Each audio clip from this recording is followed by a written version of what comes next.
नमस्कार, बिहार न्यूज देख रहे हैं आप। मैं हूं सुमन राज। मोतिहारी के एसपी डॉक्टर कुमार आशीष वेश बदलकर अपने थाने का निरीक्षण करने निकल पड़े। इस बीच एसपी लखौरा थाने में देर रात एकाएक पहुंच गए। एसपी रात के अंधेरे में जैसे ही अकेले थाने के गेट पर पहुंचे कि ड्यूटी में तैनात महिला संतरी ने उन पर ही राइफल तान दी। इस बीच एसपी ने जब कोड वर्ड बोला तब जाकर उन्हें थाने में प्रवेश करने की अनुमति मिली। थाने में पहुंचकर एसपी ने झूठे रपट लिखाने का बहाना करके सेंट्री डायरी मांगकर जांच भी शुरू किया, जिसके बाद थाने में तैनात कर्मियों ने उन्हें पहचान लिया और फिर एसपी ने बारीकी से थाने का निरीक्षण किया। देखिए, मुख्यालय के निर्देश में और लगातार हम लोग रात्रि गश्ती चेकिंग करते हैं और इसमें जो है विभिन्न थानों में भी जा कर के कहाँ पर गश्ती की लोकेशन है, थाना कैसे काम कर रहा है, हाजत में कोई बंदी तो नहीं बंद है, क्या सुरक्षा के हैं, संतरी की क्या ड्यूटी, ये सारी चीज़ें चेक करते रहते हैं। अभी लखौरा थाने में आए हैं, यहाँ पर व्यवस्था अच्छी दिखी है। संतरी को हमने पुरस्कृत भी करने की घोषणा करी है और कुछ अव्यवस्था दिखी जिसके बारे में थानाध्यक्ष को कहा गया है। डायरी 24 घंटे लंबित पाई गई है जिस पर स्पष्टीकरण पूछा जाएगा।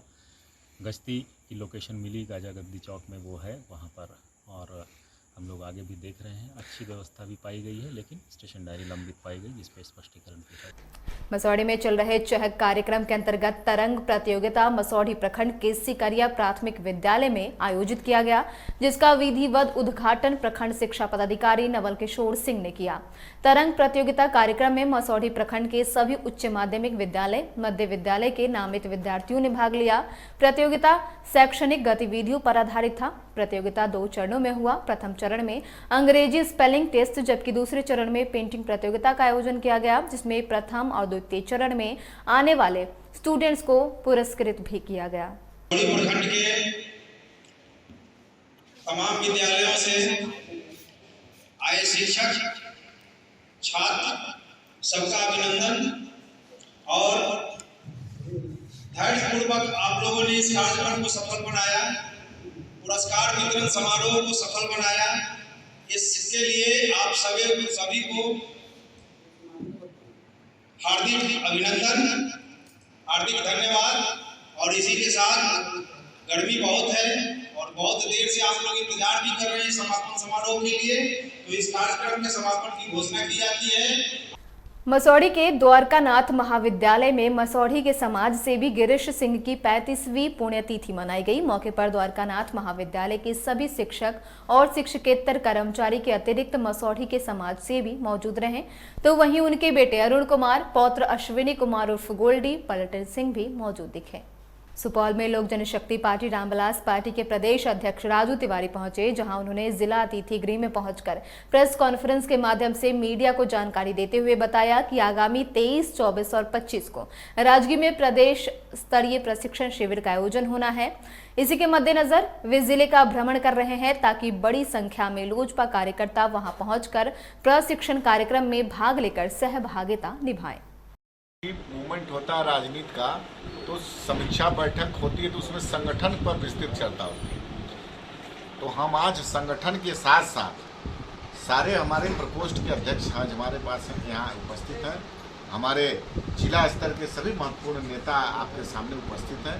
इन लोगों के साथ हम संगठन की चर्चा की है। हमारे और सारे नेता हैं और विशेषकर 22, 23, 24 सितंबर को राजगीर में पार्टी का प्रशिक्षण शिविर लग रहा है। उस सिलसिले में बैठक का विशेष रूप से हम लोग करने आए हैं और उसमें प्रखंड अध्यक्ष और सारे प्रकोष्ठ के अध्यक्ष उस प्रशिक्षण शिविर में उपस्थिति अनिवार्य है। इसी सिलसिले में लेकर के हम लोग आज बैठक करेंगे और जब बैठक होती है तो उसमें बहुत सारी बातों का चर्चा होता है। हमारे और प्रदेश के बारे में सभी नेता हैं, वरिष्ठ नेता, हमारे जिला के भी सारे वरिष्ठ नेता और कार्यकर्ता उपस्थित हैं।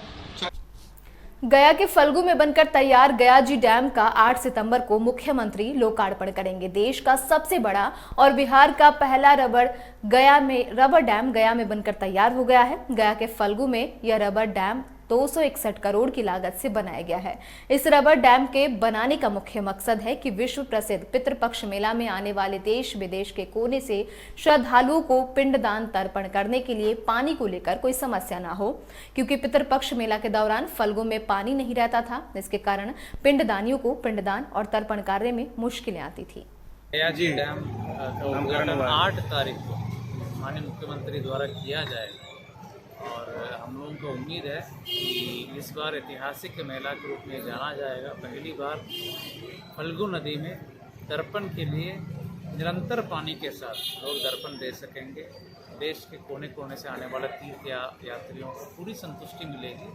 जिस भावना से आते हैं उस भावना का आलोक में हम सेवा प्रदान कर पाएंगे। इसके लिए माननीय मुख्यमंत्री के निर्देश के आलोक में ये जो डैम बनकर के आज तैयार है उसका उद्घाटन 8 तारीख को। बोधगया में जन अधिकार पार्टी के द्वारा आयोजित 3 दिवसीय मंथन सह प्रशिक्षण शिविर के दूसरे दिन प्रेस वार्ता का आयोजन कर राष्ट्रीय अध्यक्ष पप्पू यादव ने कहा कि हम ही गरीबी से आजादी और हम ही इंसानियत की रक्षा कर सकते हैं और इन मुद्दों पर लेकर उन्होंने जनता के बीच जाने का एक नया संकल्प भी लिया है। धरती पर दोबारा कभी पदयात्रा और कभी लड़ाई में हम आते थे। राजगीर के बाद 2024 और 25 की राजनीतिक विचारधारा और बिहार निर्माण की भूमिका के लिए हमारे जिला कमेटी और हमारे नेता कन्हैया जी और यहाँ हमारे नेता गोपाल जी और जिस तरीके से कन्हैया जी और पूरी युवा और छात्र टीम रात दिन एक करके इस सुदामा को अपने शरण में कृष्ण के तरह इन लोगों ने लिया है। या इस राष्ट्रीय स्तर पर अपनी पहचान रखने वाले और बड़े बड़े दावे करने वाले बेगूसराय सदर अस्पताल इन दिनों खुद वेंटिलेटर पर चल रहा है। दरअसल बेगूसराय अस्पताल प्रबंधन के द्वारा मरीजों की देखरेख और सुविधाओं के संबंध में बड़े बड़े दावे किए जाते हैं, लेकिन आलम यह है कि बेगूसराय सदर अस्पताल में 6 वेंटिलेटर होने के बावजूद भी एक भी वेंटिलेटर काम नहीं कर रहा और गंभीर मरीजों को इलाज के खानापूर्ति करते हुए पटना रेफर किया जा रहा है। इससे एक तरफ जहां मरीजों और परिजनों में परेशानी है तो वहीं इस संबंध में अस्पताल प्रबंधन चुप्पी साधे हैं। क्या बोले डॉक्टर साहब बोले कि यहाँ की जो वेंटिलेटर यहाँ अभी साधन नहीं है, जो है वो जो खराब है मशीन और बकिए जो है सो आदमी पेशेंट भिड़ा हुआ। निर्णय लिए हैं कि वो बोल रहे हैं कि यहाँ से भेज देंगे पटना, हम लोग यहाँ से गाड़ी से देते हैं, सरकारी गाड़ी से पटना भेज रहे हैं। मधेपुरा एसपी का मोबाइल कॉल गर्ल के पास से बरामद होने के प्रकरण में कोसी रेंज के डीआईजी शिवदीप लांडे ने बड़ी कार्रवाई की है। सहरसा सदर थाने के पीएसआई ब्रजेश चौहान, महिला सिपाही नीलू कुमारी, टेक्निकल सेल्स में पदस्थापित अमर और अमरेंद्र कुमार, इन 5 लोगों पर गाज गिरी है। इन्हें तत्काल डीआईजी शिवदीप लांडे ने तत्काल प्रभाव से निलंबित कर दिया है। साथ ही इनके खिलाफ विभागीय कार्रवाई के लिए निर्देश भी दिए गए हैं। वहीं कॉल गर्ल महिला रेखा कुमारी को गिरफ्तार कर जेल भेज दिया गया है। पैरेलल तरीके से एक तरीके से इसको किया गया, इसलिए हमने जो डीएसपी हेडक्वार्टर अमरकांत चौबे हैं जिनके खिलाफ फॉल्स एलिगेशंस थे कि लड़कियां वो बुलाते हैं और लड़के बुलाते हैं, वो एकदम बेसलेस है उनके खिलाफ में एलिगेशंस है। इस बारे में जो भी आरोप लगाए गए आपके मीडिया के माध्यम से, जो रीना देवी का स्टेटमेंट था वो निराधार है, बेसलेस है। इस तरह से कोई एक्टिविटीज़ में DSP headquarter Amarkant Choubey involve नहीं है। इस मामले में तो वो क्लीन है। लेकिन हाँ, डीएसपी का ठीक है, उनका प्राइवेट मोबाइल चोरी हुआ अलग बात है, लेकिन एसपी का, जब एसपी छुट्टी पे थे उनका मोबाइल उनके पास था, चोरी होना और उसको सिर्फ सना दर्ज करके उसको पैचअप करना, कवरअप करने की एक कोशिश हुई है, मोबाइल रिकवरी की कोशिश हुई है। इस संबंध में हमने मुख्यालय को स्पष्ट तौर से लिखा है कि डीएसपी हेडक्वार्टर अमरकांत चौबे इनको उस पद से हटाया जाए और उन पर विभागीय कार्रवाई शुरू की जाए। दूसरी बात, जहाँ तक लीक की बात है, ये पुलिस की छवि को धूमिल करने की कोशिश हुई है और स्पेशली हम लीक के बारे में ज़्यादा संवेदनशील थे। और फिलहाल इसी के साथ अभी के लिए बस इतना ही। तमाम अपडेट्स के लिए आप बने रहे बिहार न्यूज़ के साथ। नमस्कार।